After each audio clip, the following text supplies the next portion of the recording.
I really enjoyed that presentation by the International Rescue Committee Yeah. the other day. So I was interested in reaching out to them to see if I could do a practicum with them. I know we haven't done it before, but what do you think? I think that's a great idea. Yeah, I think the next step would be for you to set up a time to go talk with them and tell them about the practicum. You know, I already shared some information with them, and when they came to our brown bag, they talked about some ideas, so they already have an idea of what we can do. Mm-hmm. So tell them what you're interested in, see what kinds of projects they have, and then come back and we can talk about it. Okay, sounds good. Okay. Okay. I do have to cough. So hi, in this presentation, my name is Gabe Coopermink, and this is Robin Boardman. We're both at Georgia State University. And in this webinar, we're going to talk through the practicum process at Georgia State University, and especially focus on how we infuse the community psychology competencies into the way we do things. So just to give a little bit of background, the practicum at Georgia State is a requirement for our doctoral students. Over the time that they're here, they complete 3 practica, so 3 credits hours each.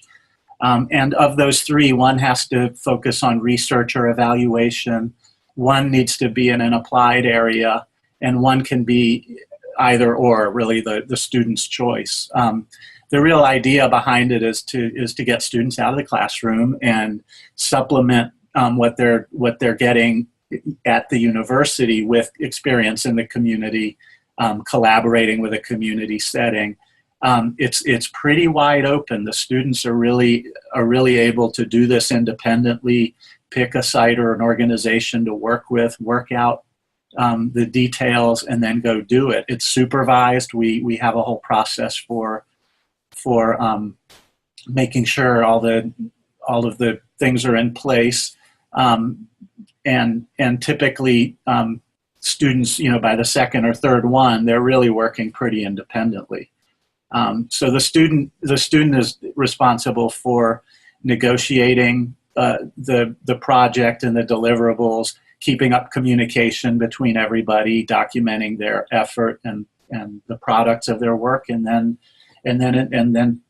completing a self-evaluation that has kind of a narrative summary and a short, kind of checklist of things.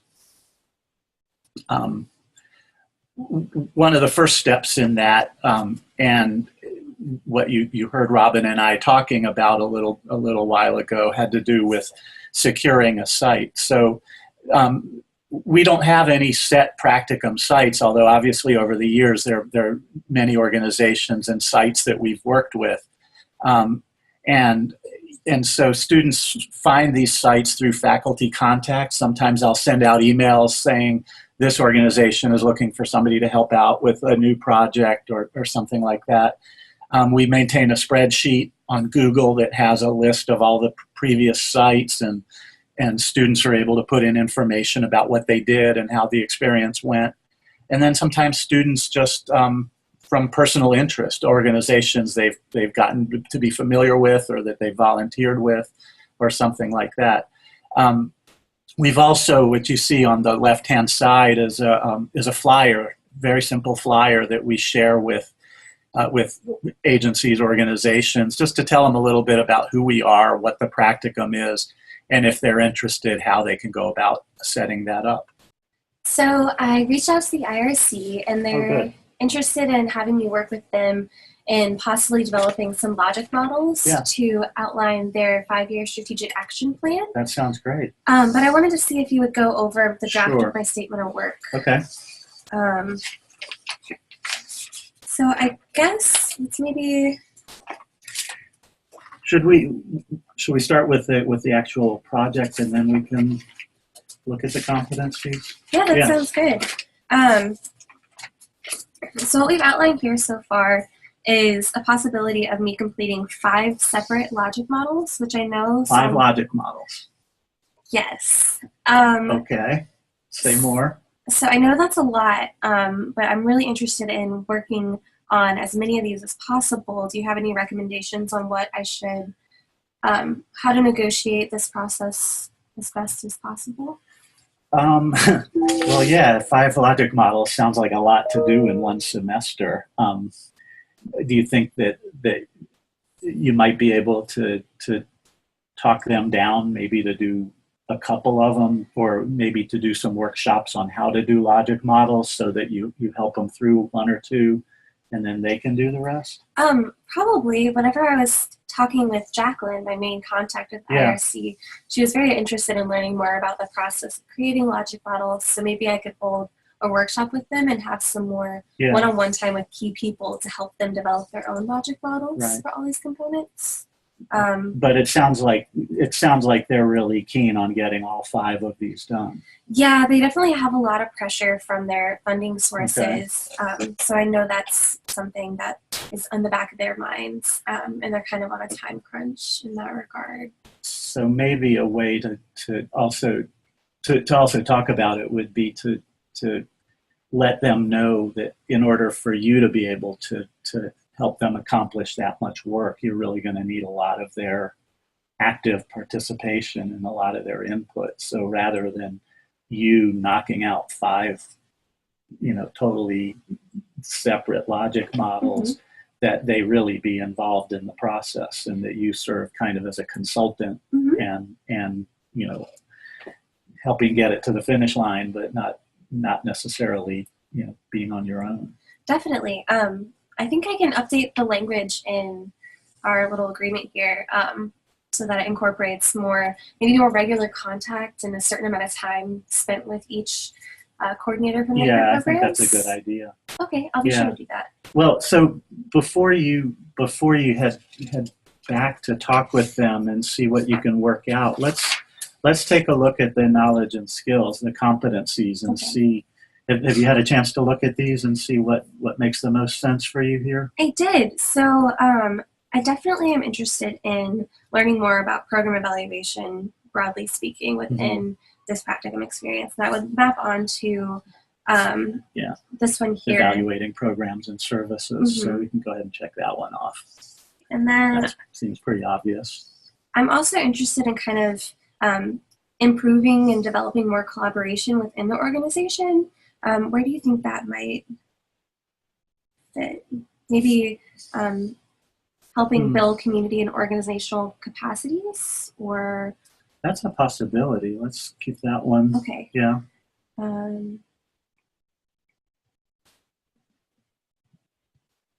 So yeah, that one. I think that one makes sense. What else? And maybe down here, learning to apply relevant information to new situations, because I have no knowledge of refugee experiences or communities. So applying my experiences from the Boys and Girls Clubs might work here. I think that seems like a good set of things. Do you see any others that really need to be there? I like to keep it to a manageable number.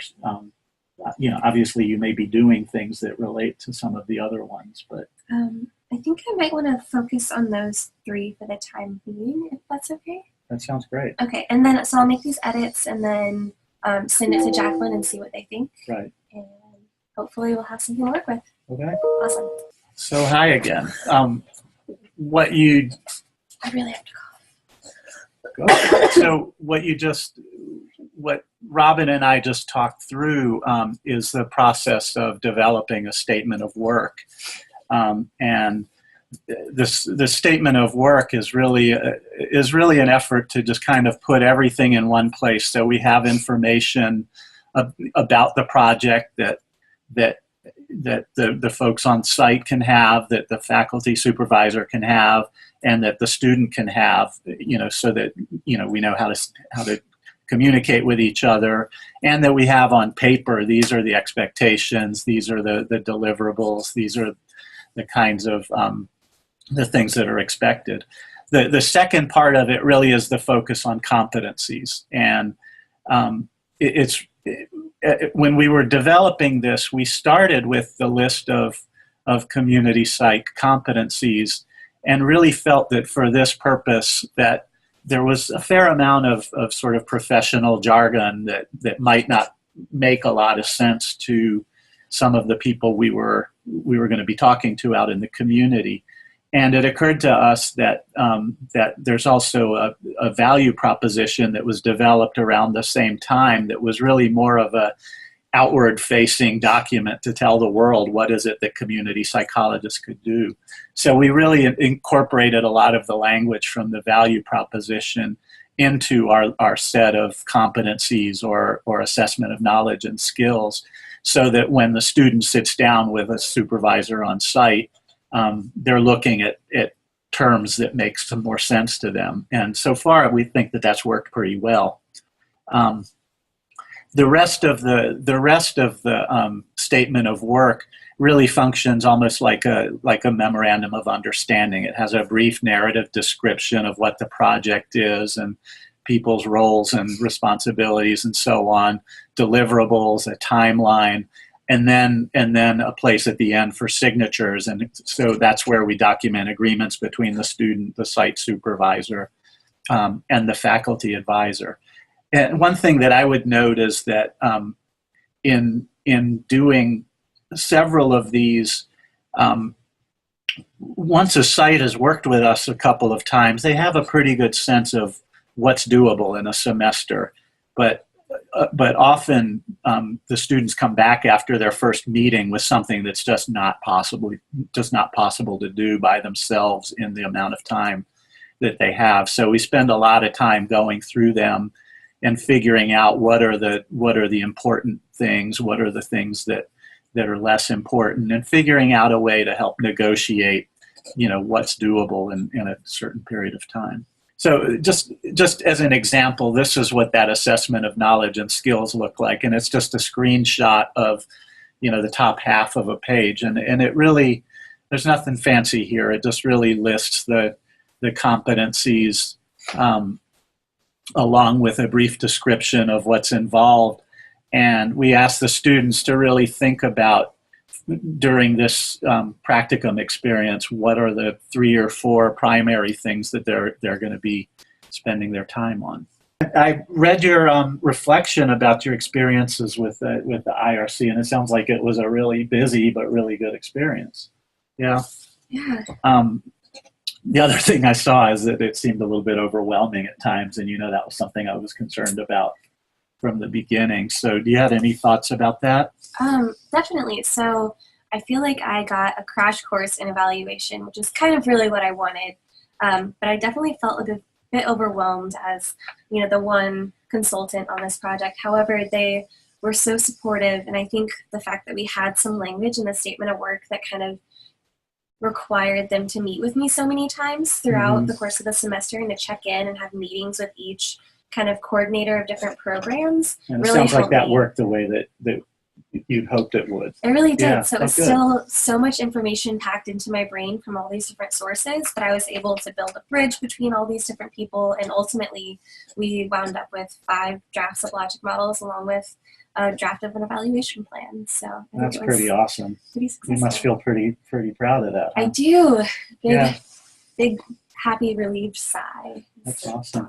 Well, let's go back to the competencies, and remember what we talked about gaining some competency and evaluation, which obviously was the focus. Applying relevant information to new situations, and what was the other one? The other, I think I was focusing on building community and organizational capacities. But I feel like I also got a lot of practice with facilitating small and large group processes. Okay, cool. Just because they were working in so many different silos within their organization, but I got a chance to kind of bridge across those. So even went above and beyond what I was actually looking for. Well, very cool. So as you reflect on these a little bit, what do you think? Do you think that you've kind of moved ahead in your expertise, knowledge, ability to work on in these types of areas? Especially in terms of evaluation, because they asked me to come in and kind of give them a primer on what evaluation is and what logic models are. So I got a chance to kind of relearn what I was doing by teaching it to them, which I think was really good for me to solidify my understanding of those processes. Right. Well, I want you to go back and, there's a little evaluation form. If you would go back and kind of put some of that down, so Yes, we've got that recorded for posterity. Got it. So after the students have arranged their practicum and have all of the agreements in place, the next step is obviously to go and do the practicum. And at that point, typically, they work very independently most of the time, unless there's some problem to solve or some issue comes up. As a supervisor, I might not hear from the site again until the end of the semester when they want to know what they have to do to wrap things up. There are times, of course, where things do come up, or there are questions or things. Sometimes the students will bring me or bring whoever their faculty advisor is, drafts of documents or drafts of things they're working on to get some input or some feedback. But generally the work is done very, very independently. And a lot of times it's not until that kind of wrap up that we get a chance to kind of talk through what happened, how did it go, what worked the way you expected, what didn't, and so on. And that's often in the form of that narrative reflection and a conversation, just like what Robin and I just did a minute ago. The final thing is that we ask the students to evaluate their competencies, and again we give them the same list, and we ask them this time to rate on a scale of 1 to 5 the extent to which the practicum prepared them to do this work independently. And that ties into a framework that has been developed to sort of categorize sort of levels of competency, with expertise being sort of the highest level. If you recall, the students, chose sort of 3 or 4 top competencies that they wanted to focus on. Here they really have the ability to really reflect on more of the competencies if they think that they got experience that related to some of those other ones.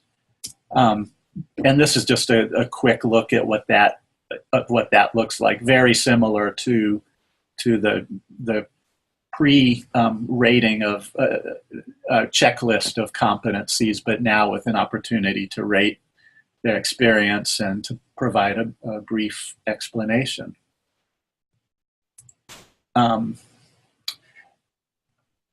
So I want to sum this up just by stepping back a little bit and talking about how this process that we've described fits into the overall training model and how it fits with our practicum program. So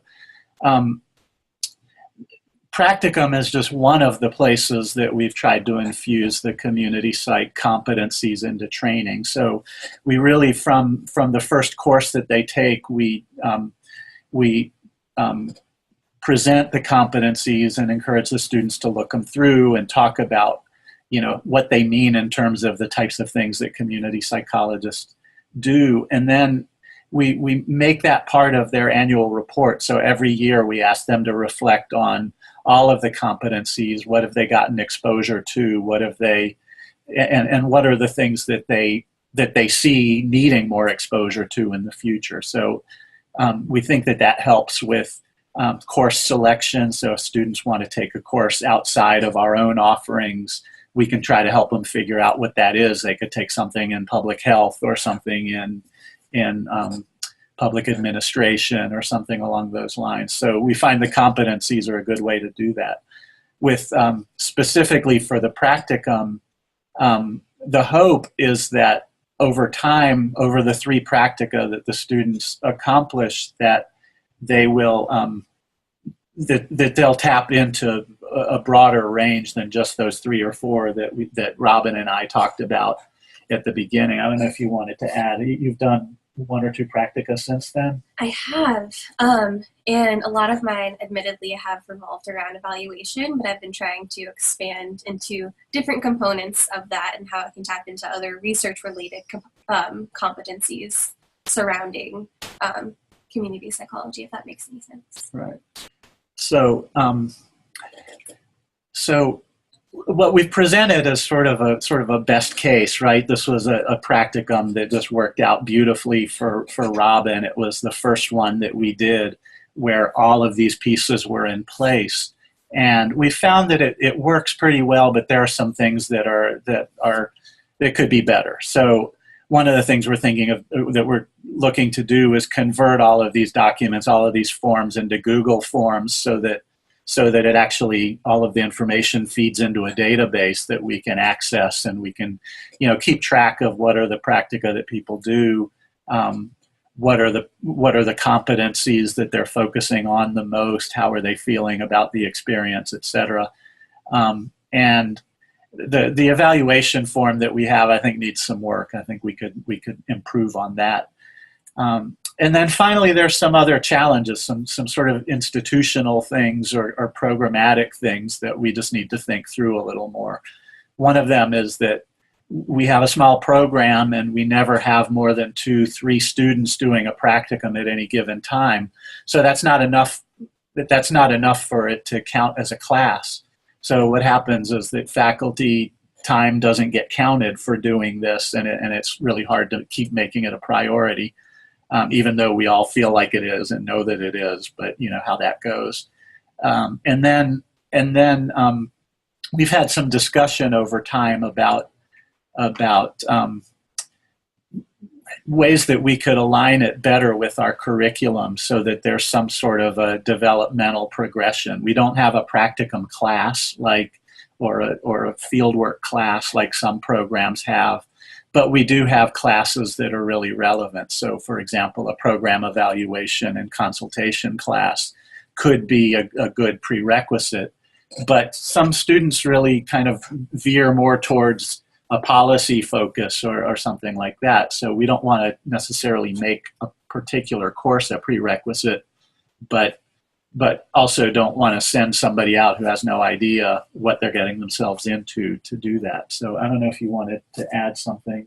Yeah, so I have chosen this assessment, consultation, and evaluation track within my coursework. However, some of my peers have chosen more of a policy track in which they've taken classes more aimed towards understanding public policy and just the general workings of the government.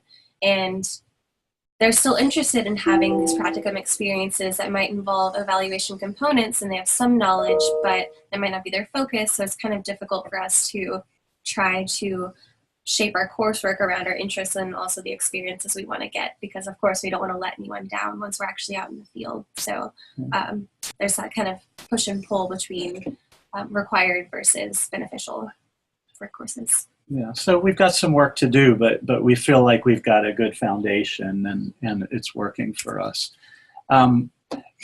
We would like to end this by opening up the webinar for discussion, and we've written out some questions that we would have for you, but hopefully these are questions that can spur a little bit of discussion among us all. So at this point, let me open up the forum here for discussion, and we'll take it from there. Thank you so much.